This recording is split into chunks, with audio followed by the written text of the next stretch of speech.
Welcome to a special edition of Business Mentorship, Keepin It Real. It's that time of year when in business we review our strategic plans, reflect on the past, and get ready to turn the page on another calendar year. But at the same time, we get together with friends and family to celebrate life, enjoy each other's company, and look towards the future. I've asked 3 women in business who have been featured in our series with their professional stories to join me and discuss their family traditions, sharing how they celebrate with friends and family. And I'd like to introduce you to our guests. Beside me is Gay Hamilton, a woman in tech who specializes in cybersecurity and joins us from Guelph, Ontario. Below Gay is Dr. Birgit Tan, a best-selling author working with individuals and corporations, sharing strategies for thriving through change, who joins us from West Village, California. And Natasha Sharma, an author and speaker with a passion for manifesting abundance, who joins us from Mumbai, India. Hello, everyone. Hello, Trish. Thanks for having us. It is such a thrill to have you with me today. You know, I'm sure you'll agree, family traditions are handed down from generation to generation, introduced to us by our mothers or fathers, and used to celebrate special events throughout the year. And sometimes we even create our own traditions. And I don't know about you, but I've always been really curious to see how others celebrate. And I'm really looking forward to hearing your stories. So Birgit, why don't you start by sharing with us what your family tradition is? Thank you, Trish. And it's an honor and a delight to be with you all today. You know, my family, I don't know if it has anything to do with my cultural background, because in certain culture, it's all about food, right? So, that's so true. Gathering and food and let's just say more food. So my family traditions it's always typically starting the early on in the celebration, and this is usually lasting for like the days. But it's gathering with my family, gathering with the grandparents, and then typically it's also, thankfully, it's also the good thing is we're always so busy, but we make time at this time of the year to everybody come at least for one evening, usually evening and the daytime, and then it's food and more food, and then and it's just like food everywhere, food in the kitchen, food in the dining room, food in the living room, and then you go home with like a week's worth of food. And now is there a special dish that you serve, Birgit? It's changed over times, and partly I suspect because my great grandparents come from China initially, and then my grandparents part grow up in Indonesia, part in China, and all these things, and so it's really changed over times. We kind of adapt and so forth. Nowadays, my father would serve a couple of the authentic Chinese or Oriental dishes, and then I would serve what I know growing up, which is Western dishes. Right. And it's something that sort of right now we call it the East-West, the new. When you're talking about creating new traditions, I say the new traditions. There are certain things one can get their hand on in California, and some other, it's just like, well, you got to go hunting in the world. It's not going to happen. We'll replace it with things such as basic roast chicken. Right. Well, I love that your tradition is almost multicultural, because you're taking in the background of both your mother and father, and then celebrating food in various different ways, and also including sort of the our North American cultural norms, right? Which is really wonderful. Exactly. Yes. It's kind of like we honor and we respect and we embrace, as well as we move forward and do that as a whole beautiful new thing. Well, I wish I lived closer to you, Birgit, because I would love to go home with food for the week, because, living alone, I hate cooking. So I would love to be able to attend your family celebration and go home with this wonderful goodie bag full of food. So you can come visit. Yes, exactly. Well, thank you so much for sharing that. That's really rather wonderful. And Just one final question for you. Where did the dishes start? Does your mother contribute? Are both of your parents from China, or is your mother from a different area of the country? The most interesting the most interesting things is actually my dad it was an internationally known chef. So my Oh, wow. was Oh, Oh, wow. Yep, but also he was a chef. So for the longest time, it was dad or his crew Right. who are cooking. And the best thing out of them, there is, if we dig deep enough, there is good in every adversity, right? And I did not cook for 48 years. Oh, I love you. And the best thing out of the pandemic, the COVID-19 pandemic, was I was like, I was sitting at home and it's like, what am I going to do? I have all this time from not traveling and speaking. Right. And also to be healthier, I started cooking. So now it's dad and I that cook. And You've started a new tradition. I started new tradition. And the very last one is the American Thanksgiving the other week. It's mostly me cook, and he actually approved, and nobody passed out. So Good for you. Congratulations. Natasha and Gay, do you have any questions for Brigitte on her family tradition? what day I'm just did it thinking about happen? food. Anyway, we Yeah, could- exactly. Exactly. Gay. Yeah. right? Yeah.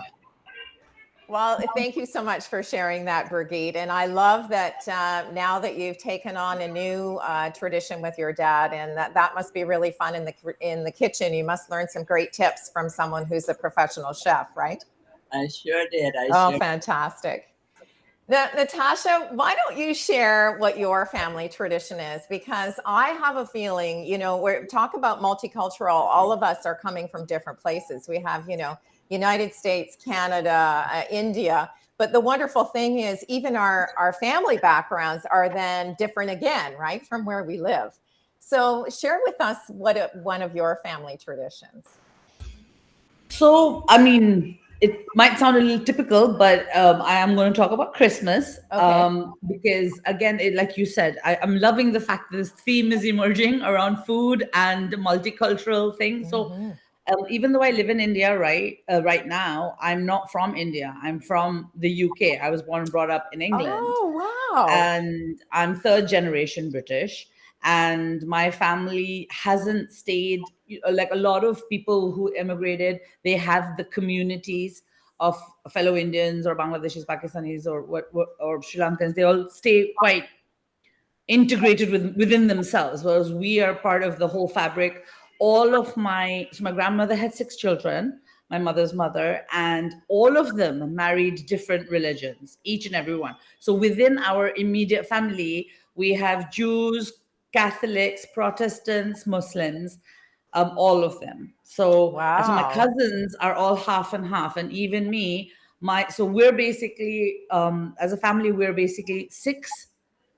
The ones that wear turbans, we're in 6. And my mother married a Bengali Muslim. Typically, they're supposed to be arch enemies. But anyway, my mother and my father married each other, and therefore came me. And they're both very hot-blooded. They're both very big foodies. It's all about food, exactly what Amy said. So it's just absolutely wonderful. So, but because we're really integrated with the way things are, we have a very traditional Christmas. Now, here in the UK, we're very different from Americans that way, because your Thanksgiving meal is our Christmas meal. And what you guys do on Christmas is a ham or a goose, whereas we do turkey. So what you just had is what we're going to be having. So Christmas is celebrated traditionally at one of my aunt's houses, where there'll be all the Thanksgiving turkey and all the trimmings, exactly the same as you guys. Brussels sprouts, roast potatoes. Potatoes are never enough. Like we're like chopping like bags and bags of potatoes. It's never enough. Like roast potatoes. How many people do you have for a typical dinner? Oh my goodness, that's a good question. It would be between 13 and 15 of us, because now my cousins are growing older. So sometimes there'll suddenly be a girlfriend or a boyfriend at the table. So my aunt has this really amazing table that you can put extensions on. Ah, cool. Because it's always a sit-down dinner with crackers, and you pull the crackers, you wear your Yes, hats, you have your yes, yes. jokes, and we do all of that. And then we're drinking a lot of wine in the process. So by the end of it, one thing has emerged the tradition. My youngest aunt and my youngest uncle will invariably get up and start singing songs. Oh, And then I they will love hug, that. and then they will cry, and they will be singing old country western music. They'll be singing like Dolly Parton songs. They'll be it's that genre basically. And then we end up having a good old cry, and that basically becomes our tradition. And I miss that terribly, so I try to go back every year home for Christmas. And I got married only in February. It'll be 6 years that I'll be married, and I married an Indian man, and he'd never experienced a traditional Christmas. So I made sure that we went to England for Christmas. So you've introduced him to your tradition. Yes, I did. How fantastic. How fantastic. Now, is there anything from his family that you celebrate perhaps throughout the year that's traditional in his family? So unfortunately, my husband's lost both his parents, and his siblings are all sort of scattered around the country. But as a tradition, we have the Indian equivalent of Christmas is Diwali, which we just celebrated in October, the Festival of Lights. One tradition we do have is that we paint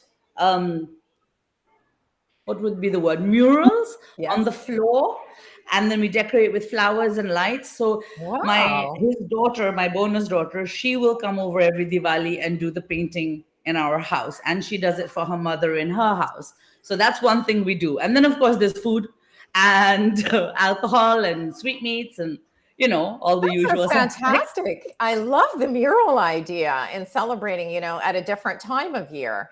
Because that's really one of the wonderful benefits of traditions, right? They don't necessarily happen all at the same time, although they're repetitive year after year. So thank you so much for sharing that. That's really wonderful. Brigitte and Gay, do you have any questions for Natasha on her family traditions? I don't think so. It sounds lovely, though. Sounds like Doesn't it? I'd love to see pictures of the murals on the floor. Yeah, I will send you some. That would be fantastic, and I'll include that in any of the social media that we do after our discussion today, because I think that's really wonderful and something that I had never heard of before. So thank you so much for sharing that. Thank you.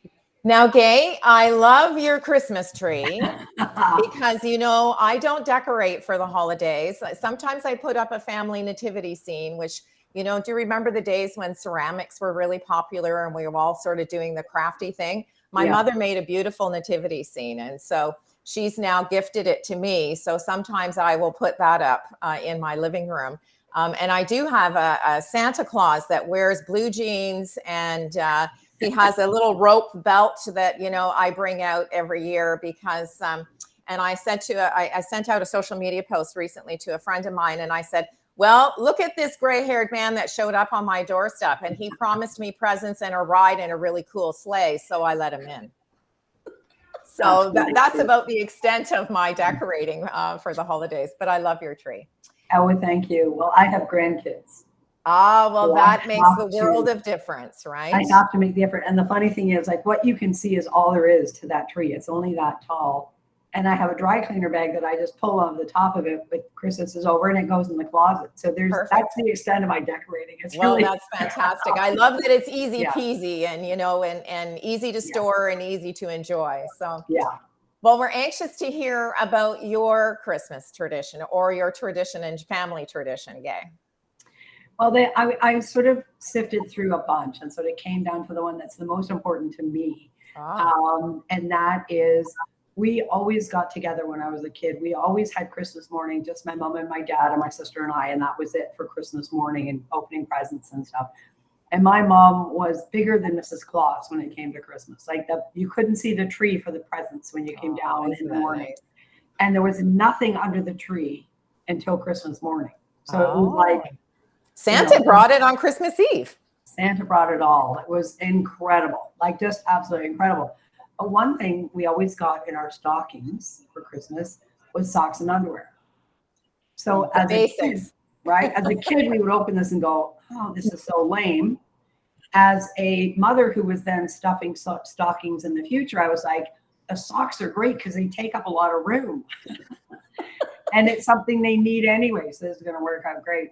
So we got the socks every single year, and we would moan every single year until we got sort of into high school. And then it was like, Mom, stop with the underwear. That's not cool. Like, you're wrong size, wrong color, wrong, never mind that. But we still like the socks. So that was fine. So every year for Christmas, we always got socks. And as I got married, my husband got socks for Christmas. And we've added people and taken people out and the whole thing. We always had the socks. It's been a constant theme. And then about 25 years ago, so my mom was only 72, and she and my dad were in a very bad car accident, and she passed away. Oh. And that was the end of August. So come December, I'm thinking, there's no way. I don't want to have anything to do with Christmas. Socks and underwear. Right? And my kids were only 7 and 9. So I knew I had to do something. So I talked to my dad, and we went to a resort up north in Northern Ontario here. And this beautiful 2-story, beautiful vistas, and there was snowmobiling and skiing and all kinds of stuff. So it was great. It gave us so much to do that it sort of took our mind away from this major event. And so it was my first year to have to step up and do the socks. So I had laid them out in front of them. We'd taken a tree, we did the decorate, we did that whole thing. I laid them on the floor in front of the tree because we didn't have fireplaces and that kind of stuff. So first thing in the morning, my youngest son got up and looked over the railing to the downstairs to look at the tree and looked at me and said, Granny's been here with the socks. Oh, isn't that fantastic? Isn't that amazing? So we all had to be crying over that. Yeah. And I was so surprised by it. So every year since then, we have socks for Christmas. So it's funny when somebody says, what's your tradition? Our tradition is socks. It's just, isn't that fantastic? But yeah, and we've added people, we've taken people out, and we still, the socks have changed somewhat in size and shape. Yeah, but for sure. Still. And do you think that your grandchildren will now carry on the tradition of socks? I think so, because it's been around their entire life. Right. And it started off like my younger son used to joke about this. Oh, here we go with the socks again. Until now he recognizes you're getting socks for little kids and for himself. And, working outside, he wants beautiful, warm woolen socks and all. And now he's much more appreciative. So I think the kids, I certainly my kids will carry on with it. And I hope my grandkids do. Oh, that's wonderful. As well. Yeah. That's wonderful. Now, I know that all of you ladies are very philanthropic, and you're all very much involved in your communities and giving back to everyone. So I'm going to ask, is there any time of year that you try to do something a little bit different in your community to celebrate an event? I know that in the month of December, we're sort of bombarded with all kinds of folks asking us to contribute to various charities. But is there a particular time of year that each one of you contribute something back to your community? Natasha, why don't we ask you? Is there a particular time of year where you feel that the kindness of others is really very much prevalent? To be fair, in India, in the subcontinent, it would basically be Diwali again, right? Because it is about distributing food. It is about giving bonuses to everybody. So everybody in our immediate community visits each other. So like the people who collect rubbish, the house help, the people who maintain the buildings, the gardeners, everybody comes by and you sort of distribute and sort of celebrate together as a community as well as help them. But, you asking this made me just think of something that my grandmother died 4 years ago. And she obviously was the matriarch of that whole Christmas tradition that I spoke about. And when her first birthday after she passed away came about, I actually went out with her favorite snacks and I just distributed them to whoever I saw. And everyone was just like so surprised. Because just before on the trip to England that I'd gone on where she had died, she'd ask me for these snacks from India and I actually carried them for her. So that's literally like the last thing she ate.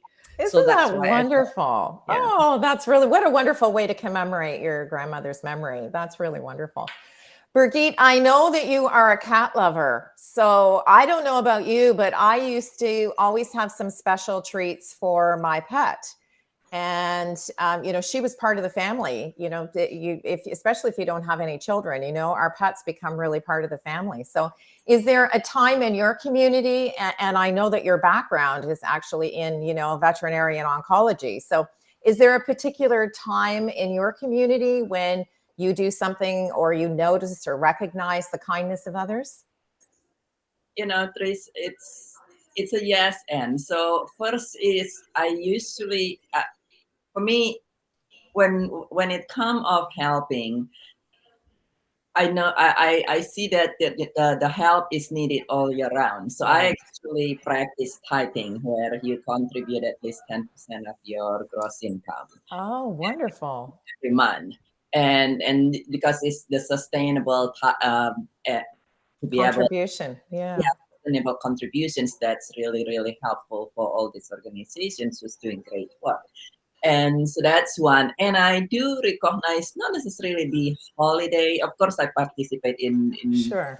things and things, but actually as an honor and as a memorial. So when talking about cat, when it's my current cat now, when it's his birthday, then I will contribute to the rescue where he can. Oh, how wonderful. All these things as an expressions of honor, then I would contribute more on that. So. Oh, that's really wonderful. Well, thank you for sharing that. And Gay, I know that we're sort of in the Southern Ontario area. So is there a particular time that you can think of, or perhaps your company or yourself, when you really do recognize the kindness of others? Some folks, contribute to various organizations throughout the year with charitable contributions or volunteerism. Is there a particular time in that you contribute in your community? Yeah, so I do the, sort of the standard, donating to all the causes, and some of them are closer to my heart than others, and that kind of thing. But I think every Easter, Thanksgiving, and Christmas, I always donate food to all the various food drives that are going on, and it's usually to the fire station. And that again is something that's become a lot more fun with grandkids who now want to come in the car, want to understand this whole thing. And it's a really great thing to teach them as we're growing. Like, we have so much, and these people that we're giving to don't. And it's great to have the physical gift to give to the kids, to give away, so they get the whole sense of and giving. And quite often I make them give something that they really like, that they don't often get. And there's only one box of that special crackers, and we're giving them away. You don't get to eat them this time, so that they learn. Cool. Not, well, I don't like this, so let's give it to That's really wonderful. And that, yeah. Oh, that's really wonderful. Ladies, I have absolutely thrilled that you've been able to join me today, because we really have had a multicultural conversation, not only about family traditions, but the kindness and connecting with our communities. And I really want to thank each and every one of you for sharing those family traditions with us, because I really do think it's important for us to make a human connection. And not only do we share and feature your business stories, which are also very important in how you can, connect with your communities, but also the people, and how we really do make connections with each other. And here we are, really global. We have a global representation today, and it's really rather nice to be able to hear your stories and share them with our viewing and listening audience. So I'd really like to thank you very much for joining me. Thank you so much. Any parting words, ladies? I'm gonna hit you with the words of advice. So what is your one word? If you had to explain your family tradition in one word, what would your family tradition be called? Natasha, how would you describe your family tradition? Joy. Oh, I love it. Brigitte? I would say embrace. Wonderful. And Gay? And I would say memory. Fantastic. Tying our memories together. Oh, thank you so much, ladies. And I want to use a word of gratitude and thanks to each and every one of you. So thank you so much for joining me. And we certainly are going to welcome our viewing and listening audience to share their family traditions in our comments below. So we'll keep an eye on that. Thank you so much. Thank you. Thank you. To you, our viewing and listening audience, I'd like to thank you for joining us in this special edition of Keeping It Real, where we shared a few of life stories with our panel guests. I'm Trish Tonaj, founder and host for the series. And if you're interested in sharing your business story, visit our website at ShareYourStories.online. And if you'd like to share your family's tradition, join us with your story in the comments below. Thanks again for joining us, and we look forward to meeting with you next time when we share another great idea.